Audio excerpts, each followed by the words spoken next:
Everybody, Chad here. This is going to be a little bit of a weird video. I'm out taking a walk, kind of a meditative walk, just like a positive thinking walk, just to kind of think. So I'm in Ohio, kind of in the middle of nowhere, farmland. The house is basically, where am I pointing? Right there. I think that's it. No, that's not me. I'm over there. You can't see it in between the trees right there. So, something like that. Where do I live? But anyway, wanted to chat about the camera's going to be weird. It's not going to be because I don't have my selfie stick with me or whatever, so it's weird to kind of hold the camera a different way and walk and talk and chat.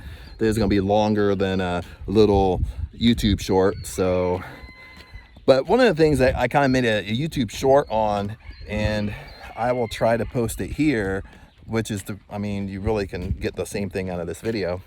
But anyway, it's about doing things that you want to do.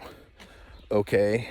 And lots of times there's going to be some, a lot of feedback on this, because it's going to, depending upon how you think, how you think your life should be. People's always going to have an argument or cast an argument on, well, Chad, you always have to do things you don't want to do. In the realm of things, you are correct. There are always going to be things that we have to do that we don't want to do. But when you look at it as a law of attraction, law of manifesting, what starts happening is it's kind of like a double-edged sword. My hair is kind of getting wild there. It's kind of like a double-edged sword a little bit. Okay, think about it this way. When I'm constantly doing things I want to do, okay, it higher my vibration. It higher my frequency, okay? The higher my vibration, the more I'm going to attract on that level, okay? The more good things are going to come into my life. What I'm trying to manifest is going to come quicker into my life when I'm doing things that I want to do, because it increases my vibration, okay? Now the reverse happens. That's why I said it's a double-edged sword. The reverse happens, meaning like if I'm constantly doing things I don't want to do. There's a horse over there. Right there, there's a little horse farm right through here. They have a few horses. So right over there, there he is eating. But going back to what I was saying, when you're constantly doing things that you don't want to do, the reverse happens. It actually lowers your frequency, okay? Now, what happens when we're on a low frequency? Okay, one, we attract at that frequency. Okay, so let me give you an example. Okay, if I'm constantly doing things I don't want to do, maybe I have a job that I hate. Okay, like totally hate. I don't want to do it at all. Maybe like, for example, like working in a factory, something like that. What happens? You're there 8 hours, 12 hours a day. Well, when it's something you just don't want to do at all, it lowers your frequency, meaning that you're going to be way more negative. You're going, that's going to be a 100%. You're probably going to have way more negative self-talk.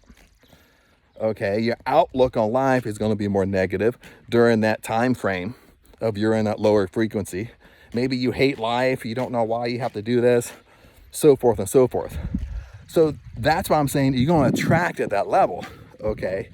Now the issue is, the main issue is when you look at these two things. Now in the perfect world, how we solve this is we have to slowly, I got like an email there coming in, someone wants to chat, but I'll check that later. I have like a live chat come up on one of my websites.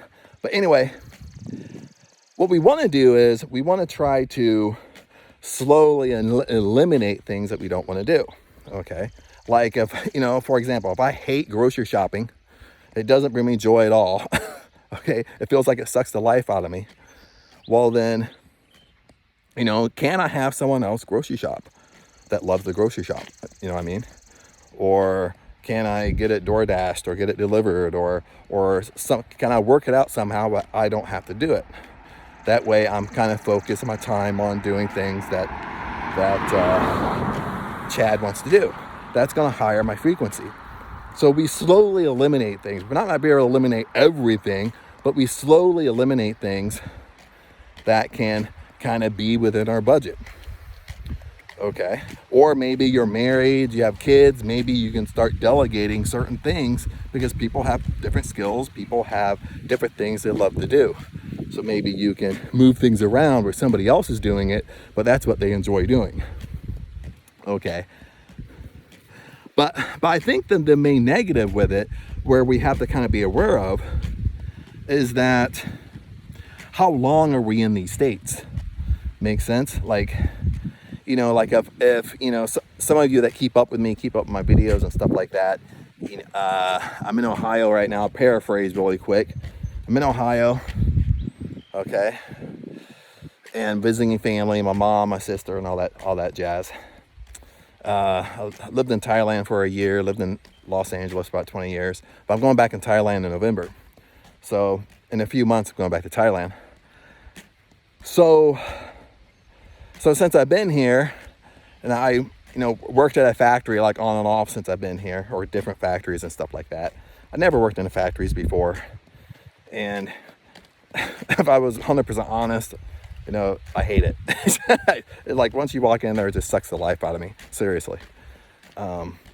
They don't follow rules, OSHA requirements, labor laws, whatever. You get in these small towns, factories think they're the king of the town type of thing. But anyway, and in most factories, especially in these small towns, they can't keep people anymore. So once you go get hired in, you go straight into like mandatory overtime. So you're pretty much working in between 10 hours or 12 hours a day, 4 or 5 days a week, sometimes 6 days a week or 7 days a week, because they can't keep people anymore. That's a whole nother type of talk. I mean, if you have high turnover, you can't keep people at company, well, there's a reason for it. I mean, they just keep on doing the vicious cycle of a very old school management like back in the 1950s and 1960s. It never changed and never adapt. But that's another talk for another time. But anyway, I'm going to work at least 5 days a week, 6 days a week, 12-hour days, 60 hours a week. When I'm there, where's my state of my mind? Am I constantly thinking about what I want to achieve, where I want to go, what I want to do? Or for 12 hours a day, do I allow myself to get into, why am I here? Why am I doing this? I don't want to do this. This fucking sucks. And that's my mind frame for 12 hours. Okay, going to negative self-talk, why does this employee get to do this? Why aren't the rules consistent? Blah, blah, blah, Those are the kind of things I, think about, giving you examples. But the bottom line is it's all negative self-talk. And it's happening 12 hours a day. Now, 12 hours a day is a huge chunk of your day. Makes sense? That's pretty much almost your whole day if you're sleeping for 8 hours, 9 hours, 10 hours, or something like that. Okay. And with sleep, I'm all into health. I'm all into getting sleep. If you believe that you can go on 3-4 hours of sleep, then, eventually it's going to catch up to you. That's all I got to say. It's not healthy. Bottom line, period. You need your sleep. People that comment and say, oh, well, you can sleep 3-4 hours. Well, more likely you're not doing it. So you're just being a keyboard warrior and trying to cause a little debate, an argument when you're not even doing it yourself. So practice what you preach, baby. That's what I got to say. But anyway, I'm not going to get 3-4 hours of sleep because it's not healthy. When you look at like even millionaires that they say they get 3-4 hours of sleep, well, that's why they die of heart attacks. That's why they look 20 years older than they should. You know what I mean? You pay the price. If you want to have a great life, but you want to have great health too. So going back to working for 12 hours a day, well, if you sleep for at least 8, well, majority of your day is thinking negative. The more likely when you go to sleep at night, you're still thinking negative, so you're falling asleep in that state, and it causes a vicious cycle. Okay, so where you're not really attracting what you really want, okay, into your life, and it's slowing down because you're in such a low frequency. And you're attracting on that level of negative vibration.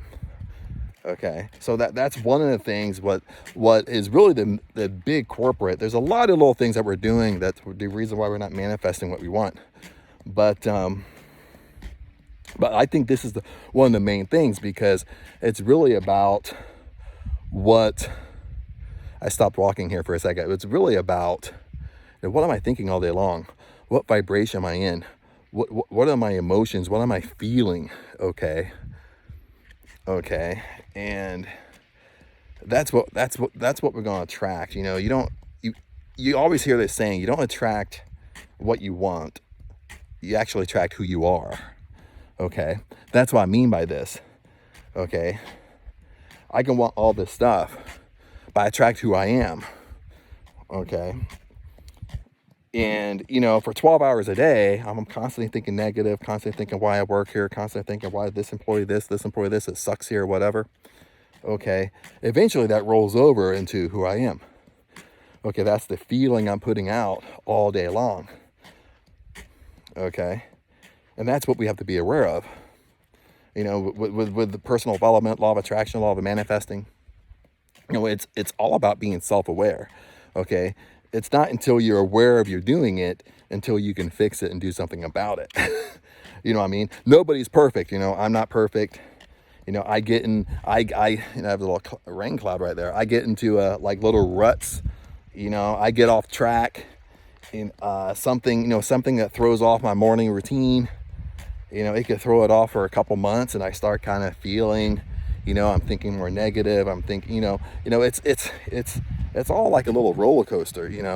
It's being able to catch yourself, and the quicker you can catch yourself, you can make adjustments and go back to where you need to be. But I don't want to get off topic here. So the whole point of this video is being able to do things that you enjoy more and more and more. Be able to do things, cards is passed. Be able to do things that I want to do majority of the time. And I don't know if I said this in the beginning. I kind of learned this by Jack Canfield. Jack Canfield, said this in one of his trainings, one of his lectures and seminars I went to, is that, he started structuring his day that always doing things that he wants to do that brings him joy. Because if you're constantly doing what you want to do and brings you joy, that increases your vibration. That increases what you want to attract into your life. The longer you're in a higher vibration, the longer you're there, the longer you stay there, the more things you attract in your life. Okay, but the vice versa happens when I'm in a lower vibration. Like my example I gave, working in a factory for 12 hours a day. Okay, the longer I'm in that low vibration, the longer I stay there. Okay, the longer I'm in that negative vibration, the longer I'm thinking about my life sucks. The longer I'm thinking about why is this happening? Why is this happening? Why is this coming in? So forth and so forth. The longer I'm there, okay, the same thing happens. I start attracting on that level of vibration. I start actually blocking what I actually want in my life, what I actually want to manifest in my life. I'm actually slowing it down because how I'm thinking all day long, okay? How I'm feeling all day long, okay? So really the challenge here, and the reason why I thought about this was I'm kind of in that cycle right now, is being able to start recognizing, start being aware of, am I doing things that I want to do? Okay, and can I change it? Can I adjust it? Okay, can I give it to somebody else to do if I don't like to do it? Okay, can I do it on a different day when I'm actually in the mood to do it? You know what I mean? Because it just works. It just works that way. The longer you're in a vibration of joy, well, you're going to start attracting more joyful things in your life. The longer you're in a vibration of you're pissed off all the time, well, you're going to attract that vibration. Now, sometimes how I kind of do my schedule, even as an entrepreneur, I kind of rearrange it where when I get up for the day, I kind of rearrange my stuff on that day. Had a motorcycle pass there, a little loud. But kind of what I do is I had a brain fart. But anyway, I do things what I feel like doing that day, especially with work, because I find even with work or creative work, whatever, if I'm not in a creative mood, well, I'm just going to sit there on the computer and not do anything. I'm just going to waste my time. This is what people do at work if they get paid as an employee. They don't feel like doing it, so they fart around on their computer all day long, and they're paid to do that. rather than move on and do something else that they're actually in a mood to do. So like even when I'm in control of my schedule at home, that's how I rearrange my schedule, and it works very well for me. Okay, when I get in a good routine of it, is I'm doing things I want to do all day long. Okay, I'm doing things I'm in the mood to do all day long. Okay, and then when something happens, kind of like my example I gave, like I'm here in Ohio visiting. I've been here by the time I go back to Thailand, I've been in Ohio for almost a year and a half. But then just taking jobs I don't want to do, stuff like that, it really decreases it really lowers your vibration. It really hinders you more than it helps you. I guess that's my point. I guess that's what you have to look at is, what you're doing, is it hindering you or helping you? Or in the long run, is it really going to hinder you rather than help you? Makes sense? And you can only answer those questions for you. I can't answer those questions for you because I'm not talking to you. I don't know what's kind of going on like in my area of life, what I'm feeling right now, and what I want to share and stuff like that. But is what you're doing really hindering or helping you? And sometimes we don't really see it until after it's all said and done. Then we're kind of aware of it until something else happens. We have a little bit more experience. Like if I think back, since I've been in Ohio for like a year and a half, was my choices I made to do certain things, did it really hinder me or help me? Okay. Stuff like that. I mean, just being aware. Did I slow down the manifesting, or did I speed it up, by my thinking and stuff like that? But a lot of it, when you feel negative, when you feel like you're stuck, sometimes when you start looking at things, you start being more aware. You start noticing, well, I'm constantly doing things I don't want to do. Most of the time I'm doing something I don't want to do, rather than most of the time I'm doing what I want to do, and then on occasion I do things I don't want to do. It's a balancing act. Okay, you only get more of, your attraction is going to be towards more of what you're doing. If you're doing more of what you don't want to do, that's your vibration. If you're doing more joyful things, what you want to do, well, that's the vibration you're going to attract at. Just like if you're working out, just like if you're an athlete. I mean, you're not going to get in shape if you work out once a month. Okay? And everybody knows that. Okay? Now, if I work out 3 or 4 times a week, well, then you're probably going to say, well, Chad's probably going to be in pretty good shape. But I'm not going to get in shape if I do something once a month. It's the same concept here. If I do more of what I want, more of what brings me joy, I'm going to get more of that. If I do more of the opposite, well, that's going to come to me too. But other than that, my friends, I kind of rattled on and on. I kind of took a little walk here, like a 20-minute walk. But just want to share that with you. But just be aware of that. Really kind of, when I learned this by Jack, and he was sharing this with me, like in the seminar, it kind of spoke worlds to me. Then that's, he said he does the same thing in his own life. He basically, he starts looking at things. Is this what I want to do? Is this going to bring me joy? And if I can have someone else do it, or maybe I have the money to pay someone to do it, You know, the longer you can stay in that realm of being joyful, the longer you can stay, you're gonna be more happier. You're gonna attract more to you, and so forth and so forth. But other than that, my friends, hopefully this helped. Sorry the video is gonna be weird because I'm kind of walking. But anyway, blessings to you, and I'll see you in the next video.